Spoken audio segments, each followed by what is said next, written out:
Very good morning viewers, నమస్తే. నేను విజయ Chandrika. ABN breakfast news కి స్వాగతం.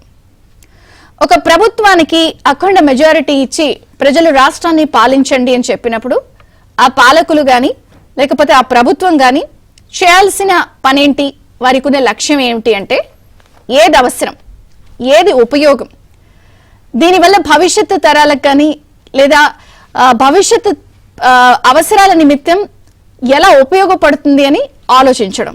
ఇంకా చెప్పాలంటే దీని అవసరం ఎంత ఉన్నది అన్నది ఆలోచించడం.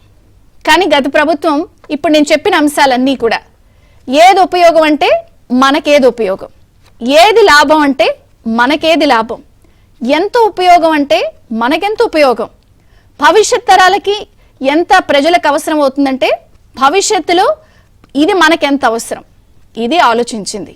ప్రజల కోసం లేదా వాళ్ళ భవిష్యత్ అవసరాల కోసం కన్నా ప్రజలకు ఉపయోగపడే ప్రజా ఉపయోగాల కన్నా కూడా స్వప్రయోజనాలకే ఎక్కువ శాతం ఆలోచించింది, పాలన చేసింది, ఆ దిశగానే నిర్ణయాలు తీసుకుంది. దానికి స్పష్టంగా ఇప్పుడు తాజాగా ఊరుకో ప్యాలెస్ ఒక్కొక్క జిల్లాలో 26 జిల్లాల్లో అత్యంత ఖరీదైన ఫర్నిచర్తో అత్యంత విలాసవంతంగా నిర్మించినటువంటి ఈ ప్యాలెస్ల వ్యవహారం ఇప్పుడు ఎంత సంచలనంగా మారిందంటే ఏ స్థాయిలో వాళ్ళు స్వప్రయోజనాల కోసం ఆలోచించారంటే ఒక్కో జిల్లాలో సామాన్యంగా ప్రభుత్వం భవిష్యత్తు అవసరాల కోసం కొన్ని రకాల భూముల్ని ముందే సేకరించి పెడుతుందన్నమాట. సో ఎయిర్పోర్ట్లు కడదామా లేకపోతే సాగునీటి ప్రాజెక్టులు కడదామా, వాటికి సంబంధించిన భూముల్ని ముందే సేకరించి ప్రజల ఉపయోగం కోసం అది కూడా క్లాజ్ 22A ఉంచిన భూములన్నింటినీ కూడా చాలా కారు చౌకగా ఎకరం 1000 రూపాయల చొప్పున లీజుకి తీసేసుకుని ఊరికో ప్యాలెస్ని కట్టేశారు. ఏ స్థాయిలో కట్టేశారంటే నిషేధిత భూములు, ప్రభుత్వ భూములు, అసైన్డ్ భూములు, ఇరిగేషన్ భూములు, దేవాలయ భూములు, ఎయిర్పోర్ట్ల కోసం సేకరించిన భూములు, సాగునీటి ప్రాజెక్టుల కోసం సేకరించిన భూములు కారు చౌకగా ఎకరం 1000 రూపాయల చొప్పున. ఇవి ఈరోజు మార్కెట్ విలువ 900 కోట్ల రూపాయలు పైన ఉంటాయి. వీటిలన్నిటినీ కూడా ఇష్టం వచ్చినట్టు మనం ఏది లాభం, ప్రజలకు లాభం లేదు, ప్రజలకు ఉపయోగం లేదు, మనకి ఏది లాభం, మనకెంత లాభం, మనకెంత ఉపయోగం అన్న ఒక్క పాలసీ, ఒక్క ఆలోచనతోటే మొత్తం కారు చౌకగా ఎకరాలు 2000 కోట్ల రూపాయలు సుమారుగా ఈ బిల్డింగ్ల ఖరీదని చెప్తున్నారు. ఇవన్నీ కూడా 1000 రూపాయల చొప్పున ఎకరాకు లీజ్ తీసేసుకుని, ఇక్కడ ట్విస్ట్ ఏమిటంటే రాష్ట్ర వ్యాప్తంగా ఈ జగన్ పార్టీ అడ్డగోలుగా ఏదైతే కార్యాలయాలను నిర్మించిందో వీటన్నిటికీ పర్మిషన్లు లేవు. మళ్ళీ కడుతుందన్నీ కూడా రామ్కీ సంస్థ. రామ్కీ సంస్థ ఎవరిదో కాదు, స్వయాన వైసీపీ ఎంపీ ఆళ్ల అయోధ్య రామిరెడ్డిది. వారికి సంబంధించిన రామ్కీ ఇన్ఫ్రా గ్రూప్ ఈ ప్రాజెక్ట్ అంతా కూడా మరి కడుతోంది. మరి ఆ ప్రాజెక్టు కడతానికి ఆ కంపెనీకి సంబంధించి నిధులు ఎక్కడి నుంచి వచ్చాయి, ఎవరు ఇచ్చారు, అన్ని నిధులు మనం ఆ కంపెనీకి సంబంధించిన బ్యాలెన్స్ షీట్స్లో కానీ వాటికి సంబంధించి చెక్ చేస్తే మరి అంత కెపాసిటీ లేదు కదా, మరి ఎట్లా కడుతోంది అంటే మరి స్వతహాగానే గత ప్రభుత్వానికి ఆ పార్టీకి సంబంధించిన అధినేతకి ఒక తెలిసిన విద్య, బ్రహ్మ విద్య ఏది ఉంది అంటే క్విడ్ ప్రోకో. ఆ క్విడ్ ప్రోకో ద్వారానే ఆయనపై గతంలో ఎన్నో సిబిఐ కేసులు ఛార్జ్షీట్లో నమోదయ్యాయి. మరి ఆ తంత్రాన్ని మళ్ళీ బయటకు తీశారా? ప్రభుత్వం నుంచి ఏం లబ్ధి పొంది ఈ సంస్థ ఫ్రీగా ఇటువంటి ప్యాలెస్లన్నీ నిర్మాణాలు చేపడుతోంది, మరి ఏం లబ్ధి పొందింది, ఎటువంటి క్విడ్ ప్రోకో జరిగింది అన్నది ఒక అంశం. ఇంకొక అంశం, మనం అనుకున్నాం ప్రభుత్వం ప్రజా ప్రయోజనాలు, ప్రజా ఉపయోగకరమైన పనులు చేయాలి అని. కానీ ప్రజా ఉపయోగకరమైన పనుల్లో ప్రధానమైనవి ఏమిటి? రాజధాని నిర్మాణం, అమరావతి నిర్మాణం చేయాలి, పోలవరం ప్రాజెక్ట్, సాగునీటి ప్రాజెక్ట్, అది ఎంత పెద్ద జీవనాడు ఆంధ్రప్రదేశ్కి అది వస్తే అసలు ప్రాబ్లమే ఉండదని చెప్తున్నారు. మరి అది అసలు అర్థం కాని ప్రాజెక్టు, అసలు బ్రహ్మ పదార్థం అని అన్నారు. అమరావతి ఏమో రాజధానిని పాడుపెట్టారు. 1631 రోజుల పాటు రైతులు, ఆడవాళ్లు, రైతు కూలీలు, ఇంకా కౌలు రైతులు వీళ్ళందరూ కూడా 1631 రోజుల పాటు దేశవ్యాప్తంగా ఇది ఒక సంచలనమైన విషయం. సుదీర్ఘకాలం పాటు జరిగినటువంటి ఈ ఉద్యమాల్ని ఎలా అణిచేసేయాలి, నోరెత్తితే ఎలా చితక్కొట్టాలి, దేవుడికి వెళ్ళి ప్రసాదాలు పొంగళ్ళు పెట్టుకుంటామంటే కూడా బూటు కాళ్లతో బాలింతల్ని కడుపులో తన్నిన వ్యవహారం ఎంత చర్చనీయాంశమైందంటే కనీసం రోడ్లు అక్కడ ఉన్న భూముల్ని పాడుబెట్టేశారు, జంగిల్లాగా తయారు చేశారు, రోడ్లను తవ్వేశారు, అక్కడ కట్టండి అని అడిగిన వాళ్ళని నోరెత్తకుండా చితక్కొట్టారు. ప్రజా ఉపయోగకరమైనటువంటి రాజధానిని పూర్తి స్థాయిలో పాడుబెట్టారు. పోలవరం కూడా అదే జరిగింది. కానీ స్వప్రయోజనాల కోసం ఊరూరికి ఊరుకో ప్యాలెస్, ఆల్రెడీ రిషికొండలో 500 కోట్ల రూపాయలతో విలాసవంతమైన జల్సా ప్యాలెస్ అంశం వచ్చినప్పుడే అందరూ విస్తుపోయారు. 36 లక్షల రూపాయలు పెట్టి బాత్ టబ్బా అంటూ కూడా నేషనల్ మీడియా ప్రశ్నించింది. అసలు 36 లక్షల రూపాయలు బాత్ టబ్తో ఎవరన్నా పడుకుని స్నానం చేస్తారా అని చెప్పి స్వయాన నేషనల్ మీడియా ప్రశ్నించింది. ఆ అంశం ఇంకా మర్చిపోకముందే ఊరుకో ప్యాలెస్ అంశం ఇప్పుడు వెలుగు చూడటం, ఒక్కొక్క అంశం ఇందులో ఉన్నటువంటి జగన్మాయ ఏమిటి అనేది చర్చనీయాంశం కావడంతో అసలు పాలించండిరా అంటే గుళ్ళో లింగాన్ని మింగేశారా అన్నది ఇప్పుడు రాష్ట్ర వ్యాప్తంగా ప్రధానంగా చర్చనీయాంశమైంది. ప్రజా ఉపయోగకరమైన పనులు ఏవి చేపట్టకుండా పూర్తి స్థాయిలో స్వప్రయోజనాల కోసం చేపట్టిన అంశం వెలుగు చూడటం ఒక ఎత్తు అయితే, దీంతో పాటు మనం అనుకున్నాం తాడేపల్లి ప్యాలెస్ కూడా, మంగళగిరి తాడేపల్లి మున్సిపల్ కార్పొరేషన్ తనిఖీ నివేదికలో కూడా ఈ అంశాలన్నీ వెలుగు చూశాయి. సో అప్పుడు కూడా మనము బోట్ దాన్ని ఏమంటారు, దానికి సంబంధించిన 17 ఎకరాల భూమి, దాన్ని కూడా 2 ఎకరాలు లీజ్కి తీసుకుని కట్టేసిన వ్యవహారం వెలుగు చూసింది. ఇక్కడ దేనికి కూడా స్వప్రయోజనాలకే ప్రధానంగా పెద్దపీటేసిన అంశం ఇప్పుడు చర్చనీయాంశమైంది. మరి ఈ రోజు ఆంధ్రప్రదేశ్లో కూటమి ప్రభుత్వం తొలి కేబినెట్ భేటీ అవుతోంది. మరి వైసీపీ ఉరఫ్ రామ్కి పార్టీ ఆఫీసుల వెనుక జగన్మాయపై వాళ్ళు ఏమైనా చర్యలు తీసుకుంటారా, ఇలా ప్రజాధనాన్ని పూర్తి స్థాయిలో జల్సాకి వాడిన అంశం, ప్రజా ప్రయోజనాలను పూర్తిగా పక్కన పెట్టి స్వప్రయోజనాల కోసం వాడిన అంశం ఎంత చర్చనీయాంశం. గత ప్రభుత్వం ఏదైతే వైసీపీ కార్యాలయాల నిర్మాణం వ్యవహారంలో తవ్వే కొద్ది అనేక అక్రమాలు వెలుగు చూస్తున్నాయి. ప్రజా ఉపయోగంగా ఉన్నటువంటి పనులు పూర్తిగా గాలికి వదిలేసి స్వప్రయోజనాలే కేంద్రంగా చేసినటువంటి పాలన అంశం ఇప్పుడు మరొకసారి చర్చనీయాంశమైంది. దాదాపుగా 2000 కోట్ల పై చిలుకు ఖరీదుతో లావిష్ గా అన్ని జిల్లాల్లో ఒక్కో ప్యాలెస్ నిర్మాణం ఇప్పుడు చర్చనీయాంశంగా ఉంది. వైసీపీ ఉరఫ్ రామ్ కి వెనుకున్నటువంటి జగన్మాయ ఏమిటి అన్ని చర్చిద్దాం. ఈ రోజు కేబినెట్ కూడా ఉంది, మరి ఏం చర్చిస్తారు, దీనిపై ఏమైనా నిర్ణయం తీసుకుంటారా, జ్యుడిషియల్ కమిటీ వేస్తారా, అన్ని కూడా మాట్లాడదాం. మనతో పాటు జాయిన్ అయ్యారు ప్రముఖ రాజకీయ విశ్లేషకులు అంకమరావు గారు, టీడీపీ నుంచి కనపర్తి శ్రీనివాస్ గారు, బీజేపీ నుంచి జయప్రకాష్ గారు, అమరావతి బహుజన్ జేఏసీ బాలకోటే గారు. అందరికీ స్వాగతం. బాలకోటే గారు, మీతో ప్రారంభిస్తాను. అనేక సందర్భాల్లో ప్రజల గురించి, ప్రజా సమస్యల గురించి మాట్లాడిన సందర్భం ఉంది. ఎక్కడా కూడా ఒక అమరావతి నిర్మాణం చేద్దామో, ఒక పోలవరం కడదామో అలాంటివి జరగకుండా మొత్తం పూర్తి స్థాయిలో గుళ్ళో లింగాన్ని మింగేసే స్టైల్లో జరిగింది పాలన. ఒక్కొక్క అంశం వెలుగు చూస్తోంది. బూటు కాళ్ళు పెట్టి కడుపులో తన్నారు ఆడవాళ్ళందరూ. నాళ్ళు పాపం నేను పొంగళ్ళు అవి పెట్టుకున్నారు వెళ్ళి. ఏం చెప్తారు ఈ ప్యాలెస్ల వ్యవహారంపై? విజయచంద్ర గారు ధన్యవాదాలు. నాతో పాటు పాల్గొన్న పెద్దలకి మిత్రులందరూ కూడా జైభీములు. గడ్డి తినే స్వాములు గడ్డి వాములనే మింగారంట. ఇప్పుడు అలాగనే ఉంది. నిజానికి ఏంటంటే విజయచంద్ర గారు, జూన్ 4వ తారీఖున ఎన్నికల ఫలితాలు వచ్చిన తర్వాత ఇక వైసీపీ ప్రభుత్వం గురించి మనం మాట్లాడనక్కర్లేదు, జగన్మోహన్ రెడ్డి గారి గురించి కూడా విమర్శలు చేయనక్కర్లేదు అని నేను ఒట్టెట్టుకున్నా. కానీ ఇప్పుడు ఆ ఒట్టు తీసి గట్టు మీద పెట్టేలా చేస్తున్నారు వీళ్ళు అక్రమాలు చూస్తూ ఉంటుంది. ఓ కొత్త ప్రభుత్వం వచ్చింది, బాధ్యత కలిగిన ఉద్యమకారుడిగా ఆ ప్రభుత్వానికి ఏదైనా సూచనలు చేద్దాం, మేము చేసిన ఈ ఉద్యమాల్లో వచ్చిన అలసటలు ఆవేదనల గురించి ప్రభుత్వం దృష్టికి తీసుకెళ్దాం అని చెప్పి మీరే కదా అందరూ అనుకున్నాం. గత ప్రభుత్వాన్ని ప్రజలు కూర్చోబెట్టారు, ప్రస్తుత ప్రభుత్వం ఎలా పాలిస్తుంది అనుకున్నాం, కానీ ఇవన్నీ వస్తుంటే ఇంకా అవే చర్చించాల్సి వస్తుంది. వీళ్ళు చేసిన అవినీతి కార్యక్రమం అలా ఉండే. ఇప్పుడు మనము ఈ యొక్క ఋషికొండకు సంబంధించిన ప్యాలెస్ ని కళ్ళు మిరిమిట్లు గొలిపేదగా ప్రభుత్వ సొమ్ముని దుర్వినియోగం చేశారని మనం మాట్లాడుతుంటే, వాళ్ళు ప్రాజెక్ట్ అంటున్నారు. ఋషికొండ మీద జగన్మోహన్ రెడ్డి గారు ప్రాజెక్టు కట్టిందంట.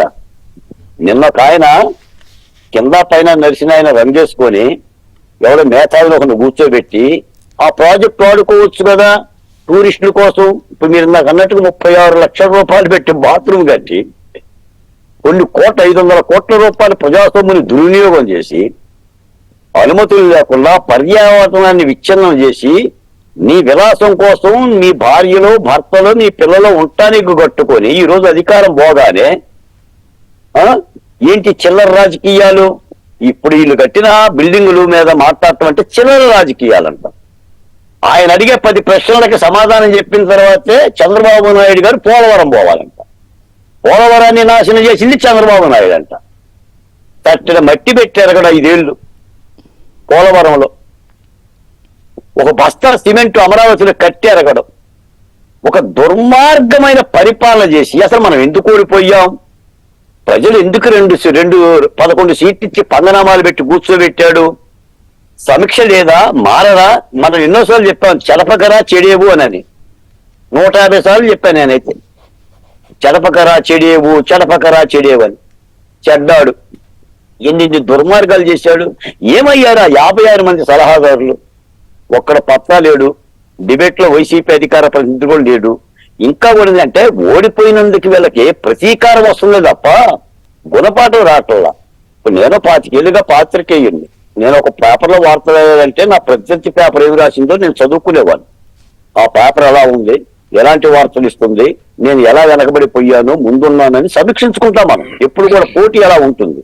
సిగ్గు లేకుండా, శరం లేకోకుండా ఏం బీక్కుంటారో బీక్కు అని అన్నోళ్ళు, చొక్కాలు మడతాయండి అన్నోళ్ళు ఎందుకు ఓడిపోయారు? అధికారంలో రాగానే ప్రజావేదికను కూల్చారు. అమరావతి మహిళలకి ఆకుపచ్చని కళ్ళువాళ్ళు మెల్ల వేసి రహదారుల పాలు చేశారు. పోలవరం నిర్వాసితులను అరణ్యరోధన చేశారు. ఆ విశాఖ ఉక్కు కార్మికుల ఆవేదన గురి చేశారు. హత్యలు చేశారు, అత్యాచారాలు చేశారు, మానభంగాలు చేశారు. కళ్ళ ముందు జరుగుతున్న రోడ్డు మెదపలేదు. రోజా గారు జబర్దస్తి డ్యాన్స్ చేశారు. అంబటి రాంబాబు గారు ఆంబోతులు అరిశారు. కొడాలి నాని గారు స్వామీజీలాగా దుష్పాషలు ఆడారు. ఒక సామాజిక వర్గాన్ని రాష్ట్రం నుంచి వెళ్ళగొట్టాలని చెప్పి దుర్మార్గంగా చెట్టుని గనక అదే గొడ్డలు పెట్టిన కర్రతో నరికినట్టుగా ప్రయోగించాడు. ఏమవుతుంది? అందరం రహదారుల పాలయ్యాం. ఉద్యోగాలు ఇవన్నీ కూడా వెలుగులోకి వస్తున్నాయి. ఇప్పుడు మీరు చెప్పినవన్నీ అయిపోయినాయి. ప్రజలు తీర్పు చెప్పారు, తోలొలిశారు. ఇప్పుడు ఏంటంటే మేడం, ఏ రాష్ట్రంలోనైనా 2 చక్రాలే ఉంటుంది, అభివృద్ధి, సంక్షేమం. ఇప్పుడు కూటమి పార్టీ మీద ఉన్న ప్రధానమైన బాధ్యత అభివృద్ధి, సంక్షేమంతో పాటు 5 ఏళ్ల విధ్వంస పరిపాలన మీద సత్వరం దర్యాప్తు జరగాలి. ఓకే. జైల్లో ఉండేవాడు జైల్లో ఉండాలి, కోర్టుకి ఎక్కేవాడు కోర్టులో ఉండాలి, ఇంట్లో ఉండేవాడు ఇంట్లో ఉండాలి. ఆ విధమైన పరిపాలన రాష్ట్ర ప్రజలు కోరుకుంటున్నారు. ఇప్పటికీ కొంతమంది బరి తెగించి మాట్లాడుతుంటే వాళ్ళ నోటికి తాళా వేయగలరు. అలా తాళా లేకోకుండా ఉన్నంత కాలం ప్రభుత్వం అచేతనంగా ఉన్నట్టే ఉంటుంది తప్ప ఉదార స్వభావం పనికిరా అనేది మాలాంటి భావన. చట్టం తన పని తాను చేస్తే చాలు, చట్ట వ్యతిరేకంగా చేయనక్కర్లా. అంకంరావు గారు, మీతో మాట్లాడి నేను పార్టీస్ వర్షన్ తీసుకుంటాను. అధికారం కోసం ఎంతకైనా తెగిస్తారు అని వింటాం, కానీ ఇప్పుడు కళ్ళారా చూస్తున్నాం.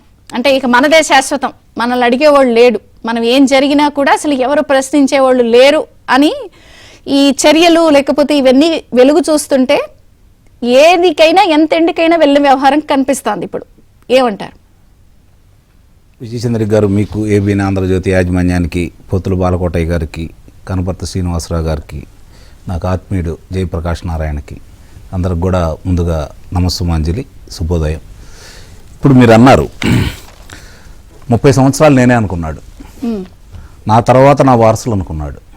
వారసుల కోసం ఏర్పాటు చేసినటువంటి ఆ రాజప్రసాదాలు అవన్నీ ఇప్పుడు ఎవరు పార్టీకి సంబంధించినవి వాళ్ళ డబ్బులు ఉంటే కట్టుకోవచ్చు, మనం దాన్ని తప్పట్టాల్సిన అవసరం కూడా లేదు. కానీ ప్రజల ధనంతో దీన్ని విచ్చలవిడిగా, ప్రజల ధనం ఎందుకు అన్నాను అంటే మీరు ఇందాక ఉపయోగించారు కదా రాంకీ సంస్థకే. ఎందుకని? రాంకీ సంస్థ ఎవరు? రామిరెడ్డి గారు వాళ్ళ రాజ్యసభ సభ్యుడు. గతంలో వారు ఈ వీరితో పాటు చాలా అభియోగాల్లో ఆయన కూడా ఒక ముద్దాయి. ఇప్పుడు ఒకళ్ళకే 26 ప్రదేశాల్లో అనుమతులు ఇచ్చారు, వాళ్ళే కడుతున్నారు. వాళ్ళకి ఆ డబ్బులు ఎక్కడి నుంచి వచ్చినాయి? వాళ్ళు కడుతున్నారా? ప్రజల దగ్గర నుంచి అంటే వాళ్ళ కార్యకర్తలు ఏమన్నా ఇచ్చారా? పార్టీ ధనమా ఇది, లేకపోతే ప్రభుత్వానిదా? ఇది కదా ఇప్పుడు ప్రజల ముందున్నటువంటి ముఖ్యమైన అంశం. కాబట్టి దీని గురించి ఈరోజు ప్రజలందరూ ఆలోచించుకున్నారు, వివరాలు తెలియాలని చెప్పి కోరుకుంటున్నారు వాళ్ళు.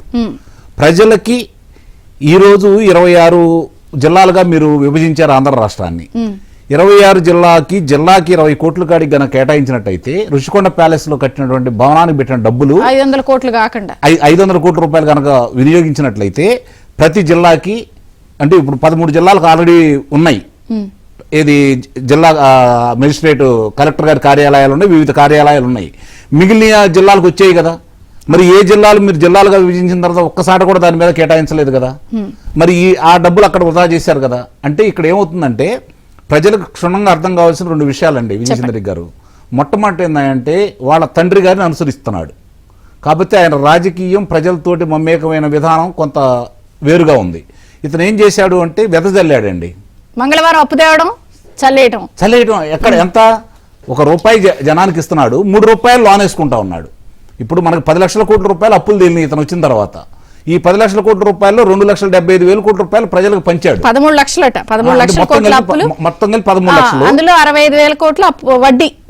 ఇప్పుడు దాంట్లో ఏమవుతుంది, వాళ్ళకి 2,75,000 కోట్ల రూపాయలు వాళ్ళకి ఇచ్చేశాడు. ఇవి కాక ప్రతి సంవత్సరం 1,75,000 కోట్ల నుంచి 2 లక్షల కోట్ల దాకా ఆదాయం వస్తుంది కదా రాష్ట్రానికి. మరి ఈ ధనం ఎక్కడికి వెళ్ళింది? దీని గురించి ఇప్పుడు విచారించాల్సిన అవసరం చాలా ఎక్కువగా ఉంది. అంటే ఎంత ధనాన్ని వీళ్ళు వెనకేసుకున్నారు, ప్రజల ధనాన్ని ఎలా చేసుకున్నారు అనేది స్పష్టంగా అర్థం చేసుకోవాలి. ఇప్పుడు ఈ రాజప్రసాదాలు కట్టుకున్నవి పార్టీలు కట్టుకున్నారు. అందుట్లో ముఖ్యంగా ఇక్కడ అమరావతిలో ఎందుకు కట్టుకున్నారు అనేది చాలా ముఖ్య ఉద్దేశం. వాళ్ళు ఏంటంటే వాళ్ళు రేపు పొద్దున వచ్చినా, ఇప్పుడు వేరే వాళ్ళు రారు, ఈ సీడ్ యాక్సెస్ రోడ్డుకి అడ్డంగా కట్టారనమాట. ఇది అంటే అనుసంధానాన్ని వీళ్ళు ఇక్కడతో ఆపేయాలని చెప్పి ఒక నిర్ణయానికి వచ్చారు. అది కూడా ఎప్పుడో బంకింగ్ కెనాల్ నుంచి ఇక్కడి నుంచి మద్రాసు దాకా పడవలేయండి. దాంట్లో దానికి మరమ్మతులకు సంబంధించిన కావచ్చు, వాటిని పడవలు అక్కడ పెట్టుకోవడానికి కావచ్చు, జనవరుల శాఖ కేటాయించినటువంటి భూమి అది. ఆ భూమిలో 2 ఎకరాలు తీసుకొని కరెక్ట్ గా మయానా బోటింగ్ రిలేటెడ్ భూమి అది. అవును, కరెక్ట్ గా మయాన్ అంటే ఈ సీడ్ యాక్సెస్ రోడ్ వెళ్ళే దానికి అడ్డంగా ఈ భవనాలను కనుక కడితే ఇక భవిష్యత్తులో అమరావతిని సంపూర్ణంగా నాశనం చేయొచ్చు అనేది ఇతని యొక్క అభిప్రాయం. కానీ దైవం కూడా తెలిసింది కదా, అన్నిసార్లు ఇలాంటి కిరాతకులకు సహాయపడదు కదా. ఇప్పుడు ఆ రోజు జనవరి 20వ తారీఖు 2020 జనవరి 10వ తారీఖు మహిళా రైతులు కనకదుర్గమ్మ దగ్గరికి వెళ్ళి పొంగళ్ళు ముక్కు తీర్చుకోదాని వెళ్తుంటే వాళ్ళని మధ్యలో ఆపి ఎంత కిరాతకంగా రాక్షసంగా చివరికి ఎస్పీ గారితో సహా లేడీ ఎస్పీ లాఠీ పట్టుకొని వాళ్ళ మీద ఎలాంటి దౌర్జన్యాలు చేశారు ఇప్పటికీ ప్రజల ముందు కనపడతానే ఉన్నాయి. దానికి ఫలితమే ఈ రోజు వీళ్ళకి వచ్చినటువంటి ప్రజా తీర్పు. ముఖ్యంగా మీరు ఇందాక ఉదాహరించారు, బాలింతల పొత్తి కడుపు మీద బూటకాలతో దన్నినటువంటి అమానుషాన్ని ప్రజలు మర్చిపోలేదు. ఇప్పుడు ప్రజలు అది కోరుకుంటున్నారు. దానికి బాధ్యులైన ప్రతి వాళ్ళని శిక్షించాలని కోరుకుంటున్నారు. ఇప్పుడు ఈ అవినీతితోటి అక్రమంతో వీళ్ళు సంపాదించిన ధనాన్ని వడ్డీతో సహా కక్కించాలని కోరుకుంటున్నారు. ఆదాయ పన్ను శాఖ వాళ్ళు దీని మీద ప్రత్యేక చర్య తీసుకోవాలి. ఎందుకంటే ఇంత ధనాన్ని రమారమి 2,000 కోట్ల రూపాయలు ఒక పార్టీ వినియోగిస్తుందంటే దానికి ఎన్నికల సంఘానికి లెక్కలు ఇచ్చిందా? ఎక్కడి నుంచి వచ్చింది ఈ ధనం? దీని మీద ప్రత్యేకమైనటువంటి చర్య చేపట్టాలి. ఇప్పుడు సామాన్యంగా ఎలక్టోరల్ బాండ్స్ రూపంలో ఇస్తే దొరికేస్తారు. అవును, ఏదన్నా ఇస్తే, లేదు ఫండ్ రూపంలో ఇచ్చినా వాళ్ళకి ఎటు నుంచి వచ్చి ఇటు నుంచి వచ్చినాయి అంటే లెక్క తేలాలి. కానీ ఇప్పుడు ఇది క్విడ్ ప్రోకో అన్నది ఎట్లా వచ్చింది, ఎట్లా కడుతున్నారు అన్నది కూడా ఇక్కడ ఇంత ధనాన్ని వినియోగించినప్పుడు రామ్కే వాళ్ళు ఎందుకు కడుతున్నారు, వాళ్ళకి ఎక్కడి నుంచి వచ్చింది, ఇప్పుడు ముఖ్యంగా ప్రజలకు ఇది వివరాలు తెలియాలా.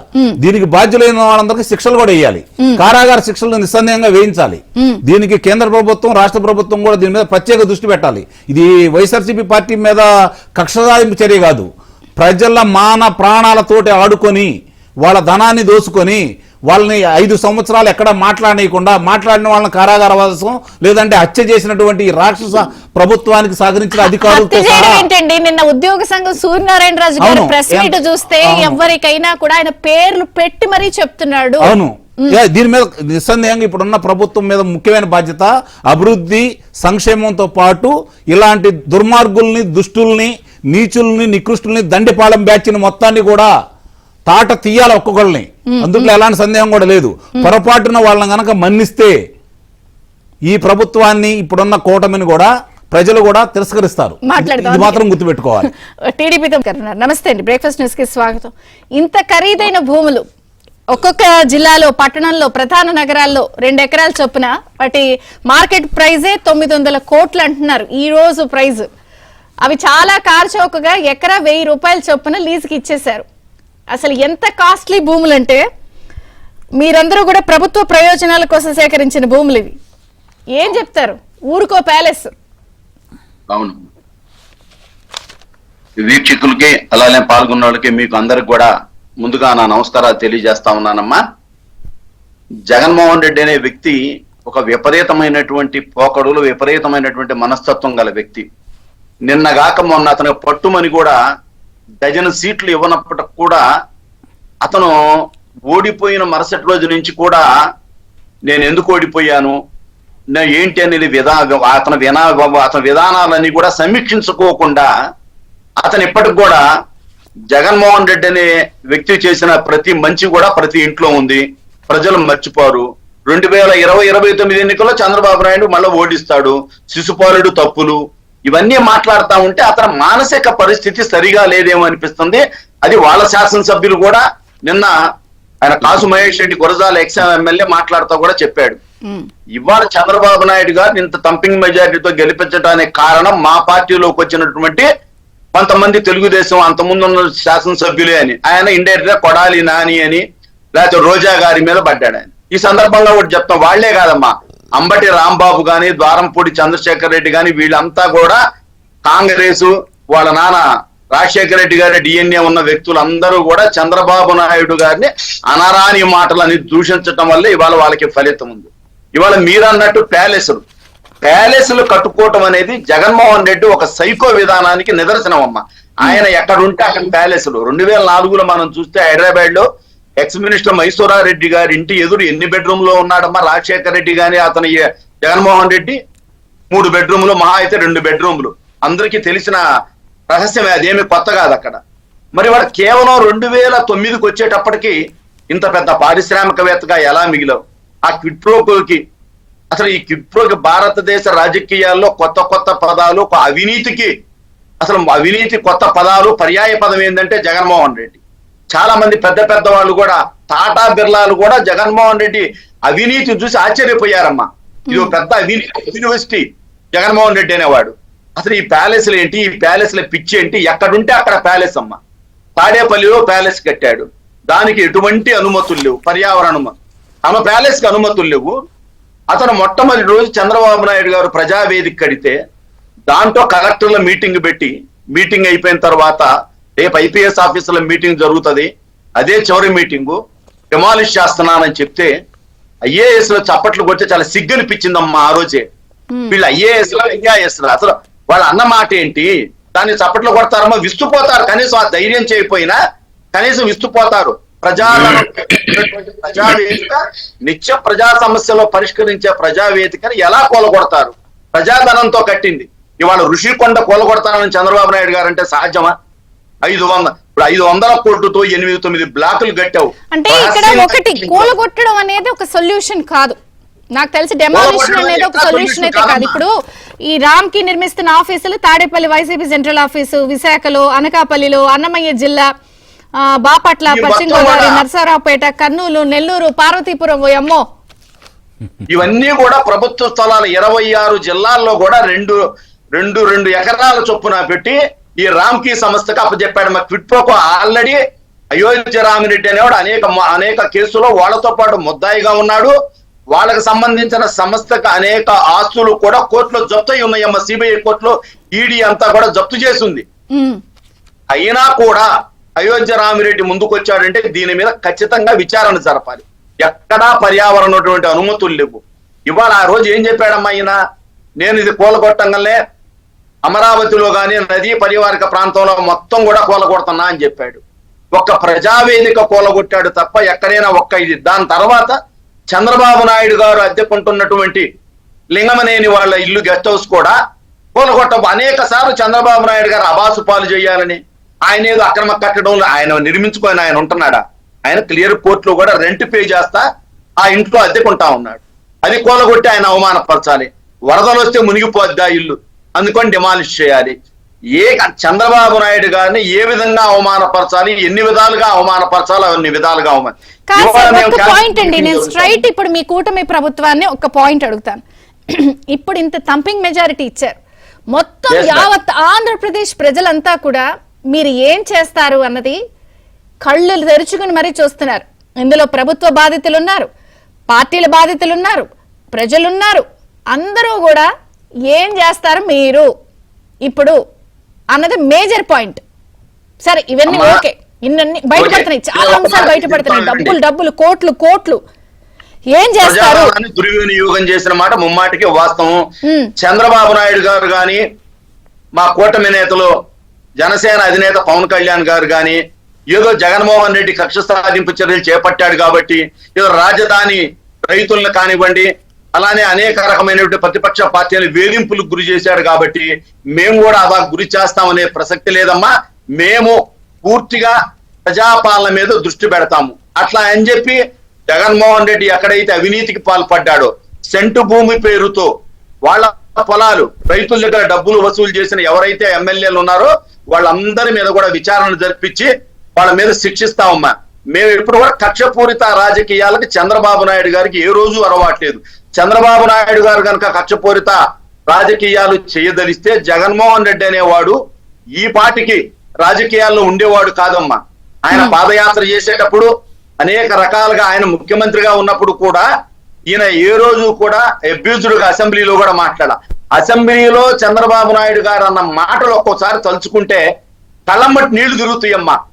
ఒడ్డూడనే పిల్లాడు కూడా 10వ తరగతి సిదిరి అప్పలరాజు అనే మాజీ మంత్రి 10th క్లాస్ పాస్ అయితే స్టేట్ ఫస్ట్ జిల్లా ఫస్ట్ వస్తే ఆ రోజుల్లో చంద్రబాబు నాయుడు గారు ముఖ్యమంత్రిగా ఉంటే ఆయన చేతుల మీదుగా ప్రశంసా పత్రాన్ని అందుకున్నటువంటి అప్పలరాజు కూడా చివరికి చంద్రబాబు నాయుడు గారి మానసిక పరిస్థితి సరిగా లేదు, ఆయన చూపించుకోండి అని మాట్లాడాడంటే నిజంగా జగన్మోహన్ రెడ్డి వికటాట్టహాసం చేశాడమ్మా అసెంబ్లీలో. ఇవాళ అలాంటి పనులు మేము చేయమమ్మా, మా శాసనసభ్యులు ఎవరు చేయరు. నిన్న కూడా ఆయన పట్టుమని ఇక్కడ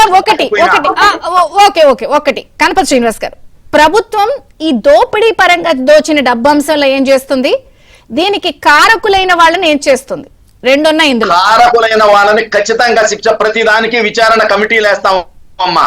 ఎక్కడైతే ఇవాళ అక్రమ కట్టడాలు కడుతున్నారో ఈ అక్రమ కట్టడాలు ఆ రోజు ఎవరెవరైతే పర్మిషన్స్ ఇచ్చారో, ఎవరైతే ఎంఆర్ఓలు టిఆర్ఓలు కలెక్టర్ల పర్మిషన్ ఎందుకు ఇచ్చారు, ఎలా ఇచ్చారు, వాటన్నిటి మీద ఇవాళ కేబినెట్ జరుగుతుంది. ఒక విధి విధానాల రూపకల్పన జరుగుతాయమ్మా.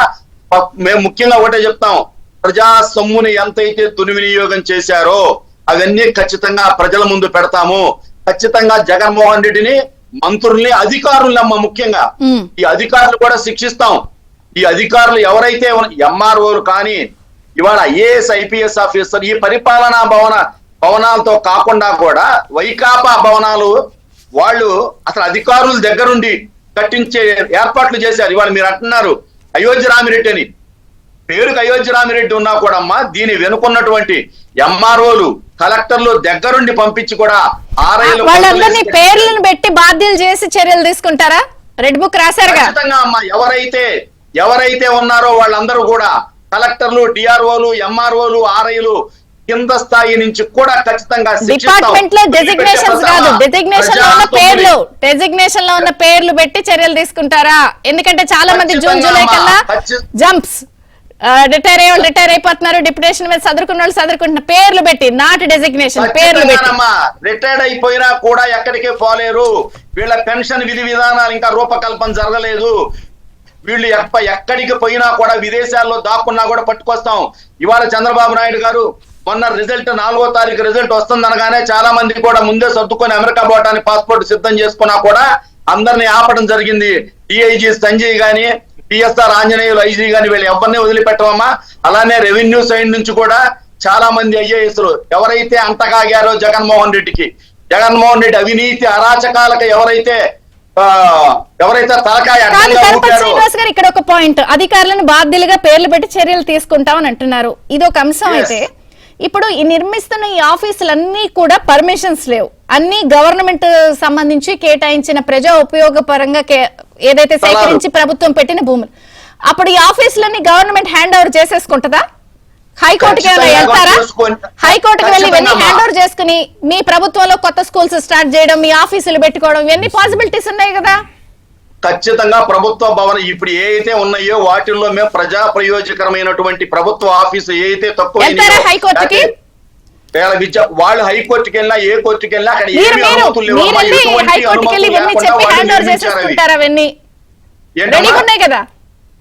రెడీగా ఉన్నాయమ్మా. మేము దాన్ని ఖచ్చితంగా ప్రజా ప్రయోజనాల కోసం ఉపయోగిస్తాం. వాళ్ళలాగా కూలగొట్టము, కక్షపూరిత రాజకీయాలు చేయని వ్యక్తులను మాత్రం వదిలిపెట్టము.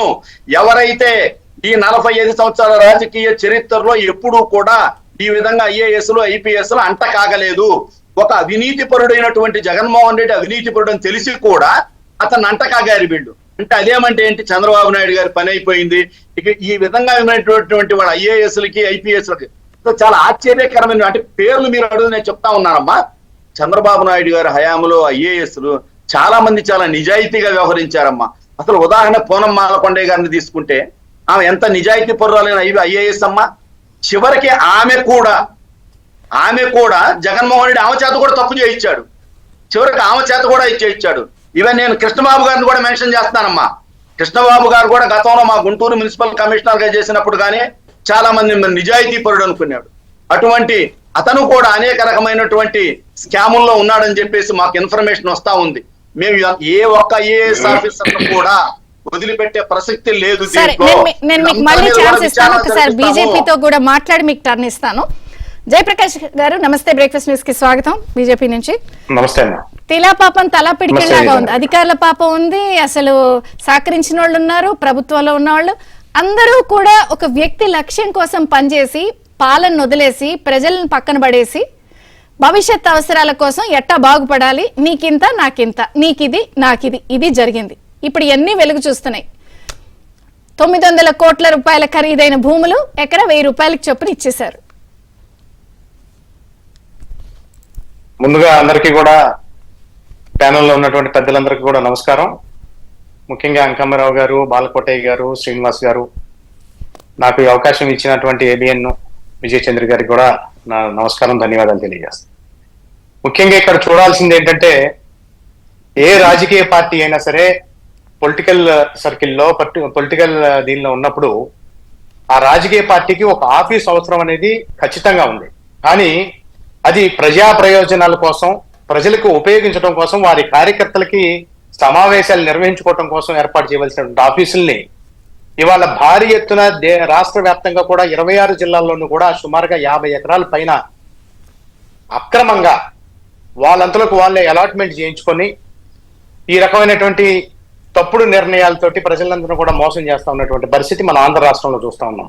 సుమారుగా 26 ఎకరాల్లో చూసినట్లయితే 1000 రూపాయల లెక్కన తీసుకుంటూ దగ్గర 1000 కోట్ల రూపాయల పైన ఆస్తులు అవన్నీ కూడా. ఈ సందర్భంగా ఒకటి చెప్తాను, భారతీయ జనతా పార్టీ ఈ దేశంలో కల్లా అతిపెద్ద పార్టీగా ఉండి ఎక్కువ మంది కార్యకర్తలు, సుమారుగా 23 కోట్ల మంది కార్యకర్తలు కలిగినటువంటి పార్టీ భారతీయ జనతా పార్టీ అయితే, ఇవాళకి కూడా మన ఆంధ్రప్రదేశ్ చూసుకుంటే మిగతా రాష్ట్రాల్లో చాలా చోట్ల కూడా లేవు. ఆంధ్రప్రదేశ్ లో చూసుకుంటే ఇవాళ కూడా భారతీయ జనతా పార్టీకి ఒక సొంత ఆఫీస్ కూడా లేనటువంటి పరిస్థితి. అద్దె ఆఫీసుల్లో నడుపుకుంటున్నాం ఇవాళకి. అదేవిధంగా తెలుగుదేశం పార్టీ గత 30-35 సంవత్సరాలు బట్టి అనేక పర్యాయాలు రాష్ట్రంలో అధికారంలోకి వస్తే ప్రతి జిల్లాలోనూ కూడా ఇవాళ కూడా వాళ్ళకి జిల్లా స్థాయి సొంత ఆఫీసులు లేనటువంటి పరిస్థితి. అంతకుముందు పరిపాలించినటువంటి కాంగ్రెస్ పార్టీ కానీ ఎవరికి కూడా ఇటువంటి పరిస్థితి. సుదీర్ఘ కాలం పాటు పాలించినటువంటి కాంగ్రెస్ గాని లేదా ప్రస్తుతం మీరు ఉన్నారు, గతంలో 2 టర్మ్స్ 3.0 ఉన్నా మీకు ఎవరికి ఇంత ప్యాలెస్ లేవు.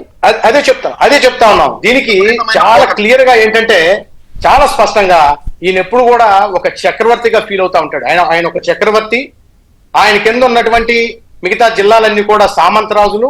కాబట్టి ఆయన ఒక ప్యాలెస్ ఏమన్నా రిషికొండ మీద పెద్దగా భారీ ఎత్తున ప్యాలెస్ కట్టుకోవటం, చుట్టుపక్కల రిషికొండ దాని దగ్గరలో ఉన్నటువంటి అన్ని జిల్లాల్లో కూడా 26 జిల్లాల్లో కూడా తన యొక్క సామంతరాజుల్ని జిల్లా అధ్యక్షులుగా నియమించి అక్కడి నుంచి వాళ్ళ యొక్క వ్యాపారాలని అక్రమాలని చేసుకునే దానికి విధంగా వారు ఆ రకంగా చేస్తా ఉన్నాడు. ఆయన ఆలోచన విధానాన్ని తెలియజేస్తుంది. ఆ కట్టినటువంటి కట్టుబడి కానివ్వండి, అక్కడ పెట్టినటువంటి ఖర్చు కానివ్వండి, ఆ తీసుకున్నటువంటి జాగా కానివ్వండి, ఎంత ఒక్కొక్క జిల్లా ఆఫీస్ కి 1000 గజాలు అయితే చాలా ఎక్కువ. అటువంటిది సుమారుగా 2 ఎకరాల చొప్పున ప్రతి చోట ఎక్కడ చూసినా కూడా 2 ఎకరాల పైచీలకు, 1.5 ఎకరాలు, అవి కూడా ఎక్కడ బాగా మెయిన్ సెంటర్స్ లో. అంటే భవిష్యత్తులో వీళ్ళు ఏదైనా మళ్ళీ కనుక ప్రభుత్వం కనుక వచ్చినట్టయితే ఇవన్నీ కూడా తాకట్టు పెడతాడు.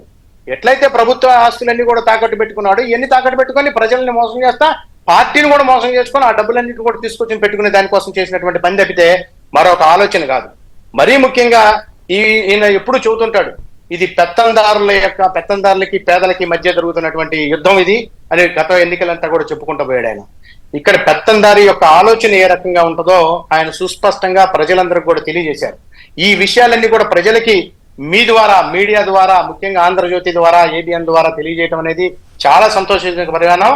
ఎందుకోసం చెబుతున్నానంటే, ఇవాళ కూడా అమాయకమైనటువంటి ప్రజలు 40% మంది ప్రజలు ఆయన ఏదో మంచి చేశాడు, మంచి చేస్తాడు, ఆయన పట్ల నిలబడాలి అనే ఉద్దేశంతో, అపోహలతోటి ఆయన మీద వారందరూ కూడా ఇవాళ ప్రజలందరూ కూడా ఆయనకు ఓట్లు వేశారు. అటువంటి వారందరికీ కూడా తెలియవలసినటువంటి అవసరం ఇవాళ ఉంది. మీ ద్వారా వెళ్ళడం చాలా సంతోషించిన విషయం. అయితే నేను ఒకటి ఈ సందర్భంగా చెప్తా ఉన్నా, ఏదైతే రిషికొండలో 500 కోట్ల రూపాయలు పైన పెట్టి పెద్ద పెద్ద ప్యాలెస్లు కట్టారో, మిగతా చోట్ల ఎట్లయితే ప్రభుత్వ ఆస్తులన్నీ కూడా వీరు ఆక్రమించుకొని ఈ రకంగా చేశారో, revenue recovery act, RR act ప్రకారంగా ఇవన్నింటిని కూడా వసూలు చేసి ఎవరైతే దానికి బాధ్యులైనటువంటి వాళ్ళు ఉన్నారో ఆ పార్టీకి సంబంధించి కానీ ఆ రోజు ఉన్నటువంటి ముఖ్యమంత్రి కానీ వీళ్ళని బాధ్యులు చేస్తూ వీరు ఇప్పుడు పెట్టుబడి పెట్టి కట్టినటువంటి ఆస్తులు ఏదైతే జిల్లాల్లో ఉన్నాయో అవన్నీ కూడా ఆర్ఆర్ యాక్ట్ ప్రకారంగా వాపస్ తీసుకొని టూరిజం కోసమో లేకపోతే ప్రభుత్వ ఆఫీసుల కోసమో, ఎందుకంటే అది కట్టినటువంటిది ప్రభుత్వ స్థలాల్లో ఎక్కడ కూడా వాళ్ళ సొంత స్థలాలు లేవు. అది కూడా పర్మిషన్ లేకుండా మొత్తం అన్ని బిల్డింగుల్ని హ్యాండ్ ఓవర్ చేసేసుకుని ప్రభుత్వం అవసరాల కోసం సేకరించినయే కాబట్టి ఇప్పుడు మీ పాలసీస్ ప్రకారం స్కూల్లో ఆఫీసులో వాడతారా? అది నేను కూడా సజెషన్ చేస్తా ఉన్నాను ఈ ప్రభుత్వం, ఎన్డీఏ ప్రభుత్వానికి, ఆ ప్రభుత్వాల భాగస్వామిగా మేము కూడా సజెషన్ చేస్తా ఉన్నాం. ఖచ్చితంగా దీన్ని ఒక సరైనటువంటి విధానంగా సరైన రూట్ లో దాన్ని తీసుకొని వెళ్ళి ముఖ్యమంత్రి గారి దృష్టికి, అదేవిధంగా ఉప ముఖ్యమంత్రి గారి దృష్టికి కూడా తీసుకొని వెళ్తాం. 100% అదే పద్ధతి చేయవలసినటువంటి పద్ధతి. అప్పుడు కానీ ఇటువంటి అవినీతి పరులకి అవినీతి చేయాలి అంటే కనుక వారి ఆస్తులు కనుక ఈ రకంగా పోతాయని భయం ఉంటే తప్పితే వారు ఎప్పుడు భయపడేటటువంటి పరిస్థితి లేదు. కాబట్టి అందుకోసం ఆర్ఆర్ యాక్ట్ ఉంది కదా మనకి, ఇప్పుడు రెవెన్యూ రికవరీ యాక్ట్ ఉంది. ఎవరైతే దోపిడీలు చేసి అక్రమాలు చేసి అవినీతి చేసి డబ్బులు సంపాదించారో వారందరూ కూడా కేసులు ఫైల్ అయిన తర్వాత కోర్టు ద్వారా ఆర్ఆర్ యాక్ట్ ప్రకారంగా వారందరూ ఆస్తులు కూడా స్వాధీనం చేసుకుంటా ఉంది. ఇవాళ ఈడీ కావచ్చు, సిబిఐ కావచ్చు, ఎన్ని ఆస్తులు స్వాధీనం చేస్తున్నాయి. కాబట్టి అటువంటి కేసు ఇతని మీద ఫైల్ చేసి అవన్నీ కూడా వాపస్ తీసుకోవాల్సినటువంటి అవసరం ఉంది. దానికోసం అని చెప్పి భారతీయ జనతా పార్టీ కూడా ఖచ్చితంగా ఒక రిప్రజెంటేషన్ కూడా రాష్ట్ర ప్రభుత్వానికి ఇవ్వాలని. మీరు ఇప్పుడు ఇది స్టేట్ కి సంబంధించిన సూచన చేశారు. ఓకే, నేను అనేది కేంద్ర దర్యాప్తు సంస్థలు కూడా ఎంటర్ అవ్వాల్సిన టైం కూడా ఉంది కదా ఇక్కడ. సో మీరు కేంద్ర దర్యాప్తు సంస్థలకి బీజేపీ తరఫున రిప్రజెంటేషన్ ఇచ్చి మీరందరూ కలిసి బాబు రండి ఇక మీరు సీన్ లోకి దిగండి. ఇది బీజేపీ తరఫున మాత్రమే కాదు చంద్రిక గారు, ఇది బీజేపీ తరఫున మాత్రమే కాదు, కొన్ని ఆర్గనైజేషన్స్, ఇప్పుడు పెద్దలు అంకమరావు గారు కానివ్వండి, బాలకోటయ్య గారు లాంటి పెద్దలు ఉన్నారు, ఇంకా అనేక ఆర్గనైజేషన్స్ ఉన్నాయి. ఇది ప్రజల ఆస్తి. భారతీయ జనతా పార్టీకి జరిగిన నష్టం మాత్రమే కాదు ఇది. ఈ రాష్ట్రంలో అందరినీ కూడా కేంద్ర దర్యాప్తు సంస్థ ఆ దిశగా ఖచ్చితంగా ఆలోచన చేస్తాం. దాంట్లో ఎటువంటి ఆలోచనే లేదు. 100% చేయవలసినటువంటి విధానం కూడా అదే. ఎందుకోసం అంటే ప్రభుత్వ ఆస్తులు అండి ఇవన్నీ. వీళ్ళు సంపాదించిన ఆస్తులు కాదు, అక్రమంగా సంపాదించుకున్న ఆస్తులతోటి వాళ్ళు ఎంత ఎక్కడో లోటస్ పాండ్ కానివ్వండి, బెంగళూరులో ప్యాలెస్లు కానివ్వండి కట్టుకున్నారు. దాని మీద ఎవరు మాట్లాడలేదు. ఆఫీసులు ఎక్స్టెండ్ చేస్తే మన వెళ్ళి తెలంగాణ ప్రభుత్వంలో వెళ్ళి పగలగొట్టొచ్చారు. కంప్లైంట్ జరగాలి కూడా, జరగవలసినటువంటి విధానమే ఇది. ఇప్పుడు ముఖ్యమంత్రిగా ఆయన ఉన్నప్పుడు ఆయన చెప్పినటువంటి మాట ఏంటండి, ఆ రోజున ప్రజావేదిక కూల్చివేసేటట్టున ఆ రోజు ఆయనతో పాటుగా ఆయన మంత్రులందరూ కూడా చెప్పారు. ఏమన్నారు, ప్రభుత్వంలో ఉండి మీరే కనుక ఈ రకమైనటువంటి ప్రభుత్వ ఆస్తుల్ని తీసుకొని ఉంటే, మీరే అవినీతికి అక్రమాలకు బాధపడితే దీనికి ఎవరు సమాధానం చెబుతారు? మేము వాళ్ళ అధికారంలోకి వచ్చాం కాబట్టి అవన్నీ కూడా మేము ఈ రకమైనటువంటి పని చేస్తున్నామని చెప్పారు. అందుకోసమే చెప్తా ఉన్నాం, ఖచ్చితంగా ఈ ఆస్తుల్ని సద్వినియోగం చేసుకోవాలి. డిమాలిషన్ చేయడం తోటి ప్రజా ఆస్తి పోతుంది తప్పితే, ప్రజలకి నష్టం జరుగుతుంది తప్పితే మరి ఇంకేమి జరిగే అవకాశం లేదు. కాబట్టి భారతీయ జనతా పార్టీగా, అదేవిధంగా ఎన్డీఏ కూటమిగా ఖచ్చితంగా ఈ రకంగా ఆర్ఆర్ యాక్ట్ ప్రకారంగా తీసుకోవాలని మా సూచన చేస్తా ఉన్నాం. ముఖ్యంగా ఆయన పార్టీలో ఉన్నటువంటి నాయకులకి, ఆయన నమ్మినటువంటి ప్రజలందరికీ కూడా ఈ విషయాలన్నీ కూడా క్షుణ్ణంగా తెలియాలి. లేకపోతే మరలా 5 సంవత్సరాల తర్వాత ఇటువంటి మాయ మాటలతో ఇప్పుడు ఆల్రెడీ మొదలు అడుగుతున్నాను ఈ పాయింట్ కూడా. 5 ఏళ్ళు కళ్ళు మూసుకుంటే అయిపోద్ది టైం అని ఇప్పుడు ఆయన కళ్ళు మూసుకుంటాడు. వీటిలన్నిటినీ కూడా ప్రజల డబ్బే, అది గవర్నమెంట్ భూమి, సో హ్యాండ్ ఓవర్ చేసుకోండి. కానీ జగన్మోహన్ రెడ్డి గారితో పాటుగా వైసీపీకి ఒక రిగ్రెట్ లేదు, కళ్ళు మూసుకుని. గతంలో కూడా పవర్ లో ఉన్నప్పుడు కూడా నా వెంట్రుకు పీకలేరు అన్నారు సార్. నేను అల్లైపోతున్నాను ఆ బూత్లన్నీ. కానీ ఇలాంటివి ఉన్నాయి కదా, ఇప్పుడు వాళ్ళు కళ్ళు మూసుకోండి అంటున్నారు. ఏంటి అసలు వాట్ నెక్స్ట్? ఇందులో అధికారుల పాత్ర ఉంది, వాళ్ళ పర్సనల్ ఇన్వాల్వ్మెంట్ ఉంది, క్విడ్ ప్రోకో ఉంది. అంటే ఇక్కడ ఆయన కళ్ళు మూసుకుంటే వల్ల నష్టమే లేదు. పిల్లి పాలు తాగుతూ కళ్ళు మూసుకున్నట్టు మూసుకుంటా అంటే మూసుకోమనండి. కానీ ప్రపంచం అంతా కూడా ఆయన కళ్ళు మూసుకున్నా కూడా ఆయన ఏం చేయాలి, ఏం చేయబోతున్నాం అనేది కూడా చాలా స్పష్టంగా జరుగుతా ఉంది. ఖచ్చితంగా మన నరేంద్ర మోదీ గారి నాయకత్వంలో హింట్ ఇచ్చేది చాలా కనబడుతుంది కదా. ఆల్రెడీ మీకు ఆల్రెడీ స్టార్టెడ్. నెల రోజులు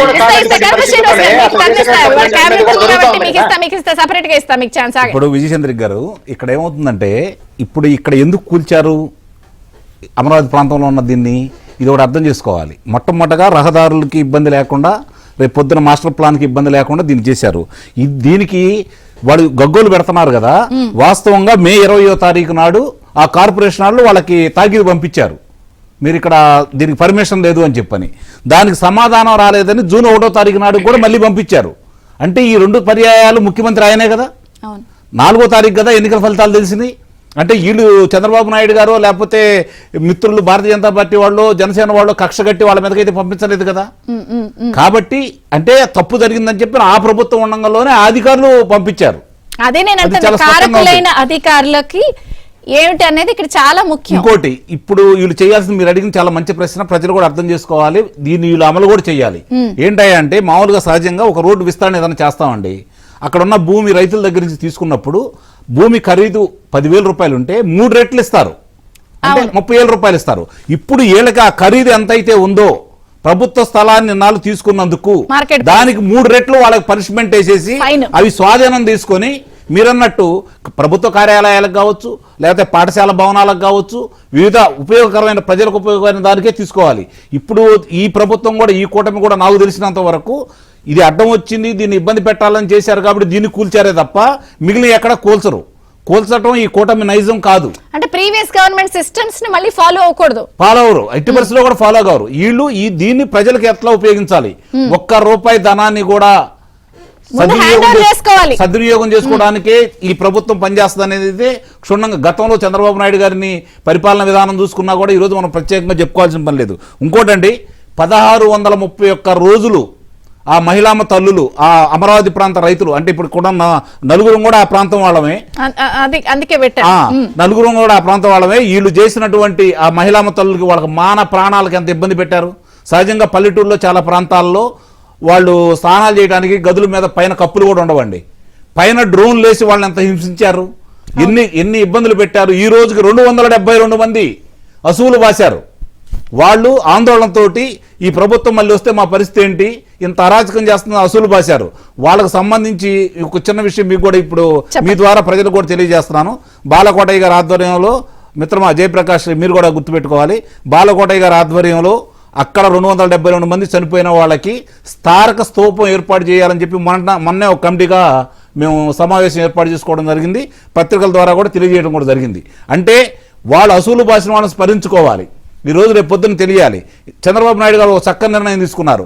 ప్రజావేదిక కూల్చింది దాన్ని అట్లానే రేపు ప్రజలకు అర్థం చేయడం కోసం ఆ రోజు జపాన్ మీద ఏ విధంగా అయితే జరిగితే ఒక భవనం ఉంటే దాన్ని ఏ విధంగా అయితే పెట్టారో తిరిగి అదే కాదు ప్రజలకు అర్థమయ్యేటట్టుగా అక్కడ పర్యాటకు వచ్చిన వాళ్ళందరూ కూడా ఎందుకు ఇది అంటే పలానా వాళ్ళు ఇది కూల్చారని చెప్పి తెలియడం కోసం, అతని దాష్టికాన్ని ప్రజలకు తెలియజేయడం కోసం ఆయన ఎలాంటి నిర్ణయం తీసుకున్నారో అట్లాగే ఈ అమరావతి రైతులకు సంబంధించింది కూడా స్తూపం ఏర్పాటు చేయడానికి ముందుకు మేము మొదలు పెట్టాము. దీనికి అందరూ కూడా సహకరిస్తారని నాకు తెలుసు. కాబట్టి మీరు అన్నట్టు ఒకే ఒక్క విషయం చెప్పి నేను విరమించుకుంటాను. చెప్పండి. ఈ రోజు మీరు అన్నారు అధికారులు ఏం చేస్తారు అని చెప్పి, అంటే ఇప్పుడు ఒకటి అసలు ఈ ప్రభుత్వం ఏం చేస్తుందని ప్రజలందరూ కూడా ఆసక్తిగా చూస్తున్నారు. ఏం చెయ్యాలని కోరుకుంటున్నారు, ఏం చేయాలని కోరుకుంటున్నారని నేను చెప్తున్నాను.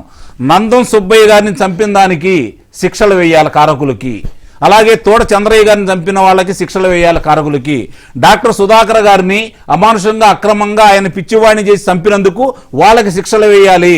అలాగే దళిత డ్రైవర్ సుబ్రహ్మణ్యం గారిని తీసుకెళ్లి ఇంటి ముందు పడేస్తే ఈ రోజు ఆ మండలి సభ్యుడు ఈ రోజు మొన్నటిదాకా కూడా అదే ముఖ్యమంత్రి గారి వాహనంలో తిరుగుతూ సభలు సమావేశంలో ప్రముఖ పాత్ర వహించినందుకు అలాంటి వారికి ఉరిశిక్ష వేయాలని చెప్పని ప్రజలు కోరుకుంటా ఉన్నారు.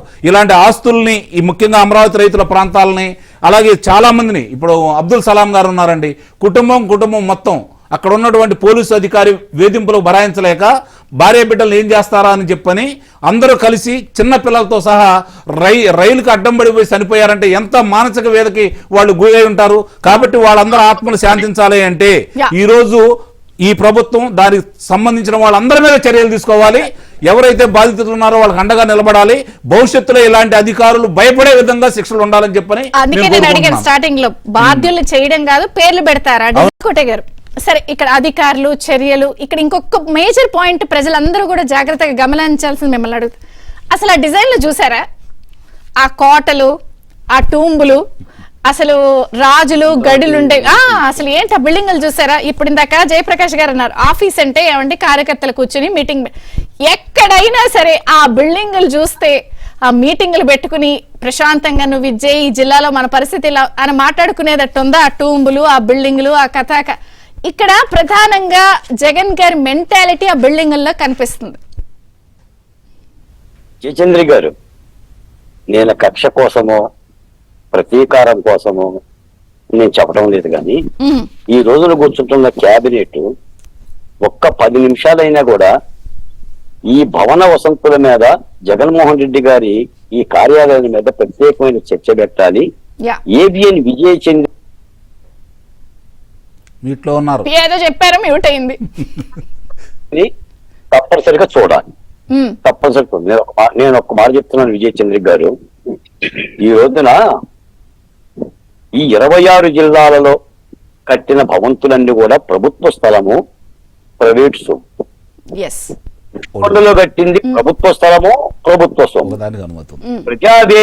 ప్రజావేదికకు 5.5 కోట్ల మంది ప్రజావేదిక జగన్మోహన్ రెడ్డి గారు ఎలాంటి తీర్పు ఇచ్చి కూలగొట్టారో ఈ 26 భవంతులని 10 రోజుల్లో కూలగొట్టాలి. No compromisation at all. No no no కూలగొట్టే కూలగొట్టాలి. పాయింట్ కాదు, అవి ప్రజల వినండి నా మాట, వినండి నా మాట. చెప్పండి. ఇది ప్రభుత్వ స్థలంలో ప్రైవేటు వ్యక్తులు వచ్చిన కట్టడాలు, ప్రైవేటు వ్యక్తులు కట్టడాలు కట్టకూడదు. ఈ రోజు నువ్వు జీవో ఇచ్చి తీసుకున్నా మళ్ళీ వాడు జీవో ఇచ్చి తీసేసుకుంటాడు. డిస్ట్రాయిడ్. జగన్మోహన్ రెడ్డి గారు ఏ తీర్పునిచ్చారో ప్రజావేదికకి, ప్రజా సమక్షంలో ప్రభుత్వ సొమ్ముతో కట్టిన దానికి దీనిని కట్టాలి. మీరు పన్నన్నా కన్నన్నా నేను చెప్తున్న మాట ఇది ప్రభుత్వానికి, నేను చెప్తున్న మాట. 10 రోజుల్లో కూలగొట్టాలి. ప్రజలు కోరుకుంటుంది ఇదే. ప్రభుత్వ స్థలంలో ప్రైవేట్ కట్టడాలు ఉంటే కూలగొట్టాలి. ప్రజలేమి కూలగొట్టమన్నట్లా, అవి వీళ్ళు హ్యాండ్ ఓవర్ చేసేసుకోండి, లాగేసుకోండి. సామాన్యుడికి ఒక న్యాయం, సామాన్యుడికి ఒక న్యాయం, ముఖ్యమంత్రికి ఒక న్యాయం కాదు.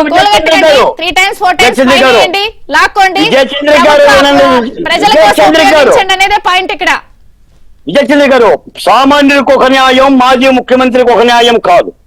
2 సెంట్ల దగ్గర కూలగొట్టారు, 5 సెంట్ల దగ్గర కూలగొట్టారు. సబ్బంహరిని హత్య చేసే విధంగా చేశారు, మాస్క్ కలిగితే చంపేశారు.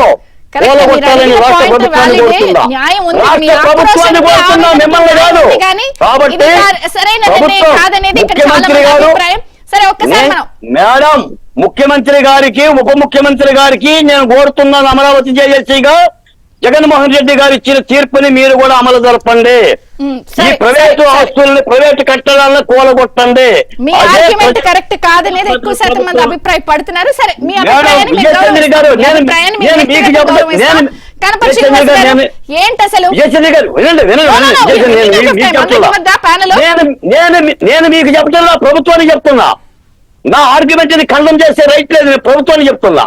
వింటారో వినరో వాళ్ళ ఇష్టం. నేను అందుకే అన్నా, మేమేం ఖండించట్లేదు. మీ వ్యక్తిగత అభిప్రాయం మీ ఇష్టం, కానీ మెజారిటీ అభిప్రాయం మీ అభిప్రాయం ఏకీభవించట్లేదు. మీరు ఉదారవాదంతో రాజకీయంగా లబ్ధి చేకూరనే భావంతో ఇది ఆవేశం కాదు, న్యాయం కోరుతున్నాం, న్యాయం కోరుతున్నాం. అందరూ కోరుతున్నారు. ఇప్పుడు కనపర్తి శ్రీనివాస్ గారు, ఏంటి కేబినెట్ లో ఈ అంశంపై ఏదన్నా చర్చిస్తారా? బాధ్యులపై, కారకులపై, అధికారులపై మీకు దగ్గర 2 టాస్క్లు ఉన్నాయి. ఒకటేమిటి, గాడిని పెట్టాలి, చర్యలు తీసుకోవాలి. 2 టాస్క్లు చెప్పండి.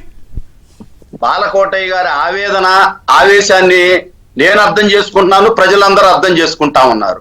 100%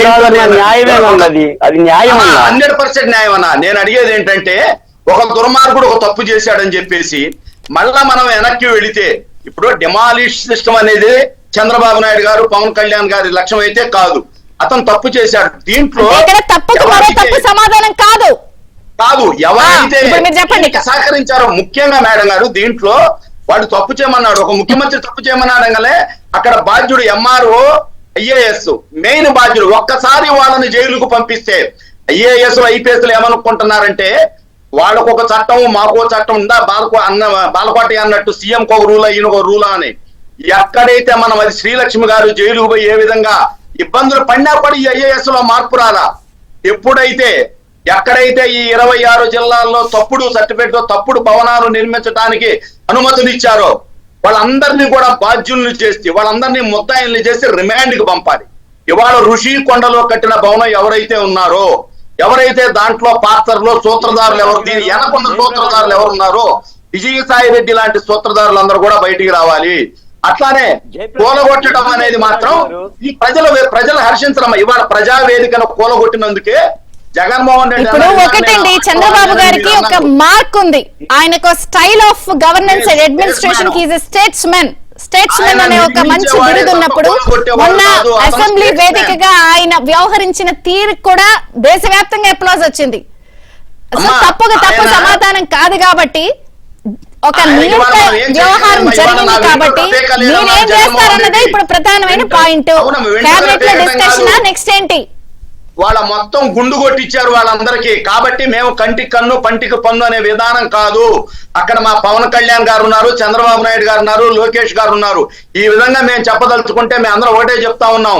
మమ్మల్ని పెట్టిన ఇబ్బందులు మా రాష్ట్ర అధ్యక్షుడు అచ్చెన్నాయుడు గారు, ఆయన పడిన బాధల రక్తం పడతా ఉంటే కూడా దాదాపుగా 300 కిలోమీటర్లు తీసుకొచ్చి చాలా ఇల్లీగల్ గా ఆయన్ని అరెస్ట్ చేసి జైలుకు పంపారు. అట్లానే మా నరేంద్ర గారు, ధూళిపాల నరేంద్ర గారు, అట్లానే చెప్పుకుంటా పోతే కొల్లు రవీంద్ర గారు. ఒకటండి బాలకోటయ్య గారి ఆవేదన కూడా కరెక్టే. జనరల్ గా ఒక చిన్న పేదవాడు వెళ్ళి ఒక పూరు గుడిసె కడితే తప్పని పగలగొట్టేస్తాం కాబట్టి పీకి పందిరేస్తాం కదా ఆ గుడిసిని. ఇది కూడా అట్ట చెప్పారు. ఆయన ఆవేదన కరెక్టే, కానీ ఇక్కడ పాయింట్ అది కాదు. తప్పు సమాధానం కాదు. అట్లా కదండి. ఇప్పుడు అది తాడేపల్లిలో ఆయన రాజప్రసాదం పక్కన నిరుపేదలకి అనుమతులు ఉన్నా కూడా నిర్దాక్షిణ్యంగా వాళ్ళని కాబట్టి ఇప్పుడు ఏమిటి అన్నదే ప్రధానమైన అంశం. సో ఏంటి ఫైనల్ గా చేశారు అంకమరావు గారు. Let him complete. క్యాబినెట్ జరుగుతా ఉంది. ఎక్కడైతే అక్రమ కట్టడాలు ఉన్నాయో ఆ కట్టడాల వాల్యూ, ఆ కట్టడాలు కనుక నిన్నున్నాయి, అవి మొదటి దశలో ఉన్నాయి కాబట్టి కూలగొట్టాం. ఇవాళ అలానే పెద్ద పెద్ద బిల్డింగులు ఏ అనుమతులు లేకుండా కట్టారు, అవన్నీ వాడుకోవచ్చు. అయితే గనక ఖచ్చితంగా ప్రజలకు ఉపయోగపడంగా వాడతాం. అయితే ఎవరైతే ఈ అక్రమ కట్టడాల వెనుక ఉన్నారో వాళ్ళందరినీ ప్రజల ముందుకు తెచ్చి, వాళ్ళ ఐఏఎస్లైనా, ఐపీఎస్లైనా, ఎంఆర్ఓలైనా, గ్రూప్ వన్ సర్వీస్ లో ఉన్నవాళ్ళ జైలుకు పంపటం మాత్రం తథ్యం. ఎందుకంటే ఇవాళ జగన్మోహన్ రెడ్డి ఇంకొకటి క్విట్ ప్రోకోలో ఏం జరిగితే కడుతున్నారు అన్నది కూడా ఇంపార్టెంట్ పాయింట్.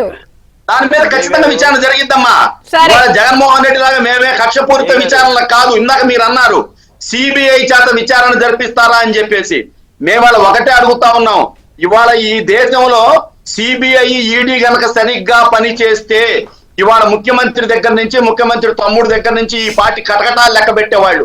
ఒక చిన్న మాట చెప్తా ఉన్నా అమ్మా, ఒక భారతదేశంలో ఒక పెద్ద ముఖ్యమంత్రి తమ్ముడిని హత్య చేస్తే, ఒక ఎంపీ హత్య చేస్తే, ఎంపీ కొత్తాయి అని చెప్తే అరెస్టు చేయడానికి భారత అత్యున్నత దర్యాప్తు సంస్థ వస్తే అరెస్టు చేయలేక చాస్టలుడికి వెనక్కి పోయిందంటే సిబిఐ ఏం చేస్తుంది? సిబిఐ పరిస్థితి ఏంటమ్మా? అందుకే లేదులేండి, ఇప్పుడు చూద్దాము. జయప్రకాష్ గారు ఏంటి, అందరూ కూడా కేంద్ర దర్యాప్తు సంస్థలు కూడా ఇప్పుడు సీన్ లోకి దిగాల్సిన టైం ఇది కూడా. ఎందుకంటే లిక్కర్ స్కామ్ విషయంలో కూడా మీరు చాలా గట్టిగా పోరాడుతున్నారు పురంధేశ్వర్ గారు. దీనిపై ఇప్పుడు ఈ అంశాలు కూడా రావాలి బయటికి. జగన్మోహన్ రెడ్డి అనే వ్యక్తి కోర్టు నుంచి ఉన్నారంటే నేను ముఖ్యమంత్రిగా ఉన్నాను,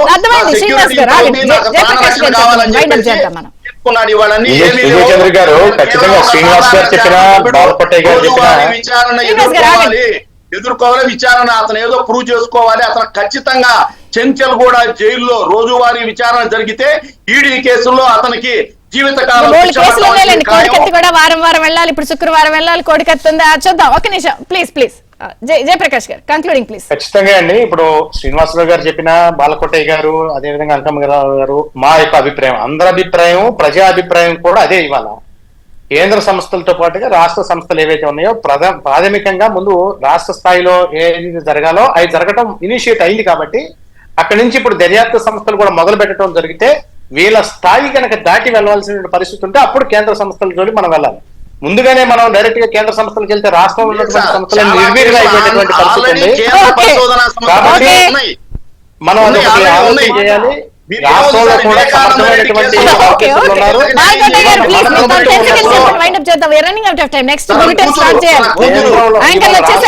మన ఎన్డీఏ ప్రభుత్వమే ఉంది కాబట్టి కేంద్ర సహకారం కూడా ఖచ్చితంగా ఉంటుంది కాబట్టి దానిలో ఎటువంటి ఆలోచన లేదు. ఇక్కడ రాష్ట్ర సంస్థలు కనుక ఎప్పుడైతే దర్యాప్తు మొదలు పెడుతున్నాయో ఆటోమేటిక్ గా అన్నిటికంటే ముఖ్యంగా ఏంటంటే అమరావతిని అభివృద్ధి చేయాలి, పోలవరాన్ని అభివృద్ధి చేయాలి. దానికోసం కేంద్రాన్ని మనం వాడుకోవాలా, కేంద్రం యొక్క సహకారం. జయప్రకాష్ గారు, బాలకోట గారు, విజయచంద్ర గారు, 33,000 ఎకరాలు ఇచ్చిన 28,000 మంది రైతులను రహదారులు వేసి రాజధానిని అమానుషం చేసి అడవిని చేసిన జగన్మోహన్ రెడ్డి గారి పరిపాలన మీద మీరు చూపిస్తున్న జాలికి, మీరు చూపిస్తున్న దయకే నా కృతజ్ఞతలు. ఇది ఇది ఇది ఇది పోలగొట్టడమే న్యాయం. మీరు జగన్మోహన్ రెడ్డి గారి రాజకీయాలు కాదు, రాజకీయాలు కాలికే రావాల్సింది న్యాయం కావాలి.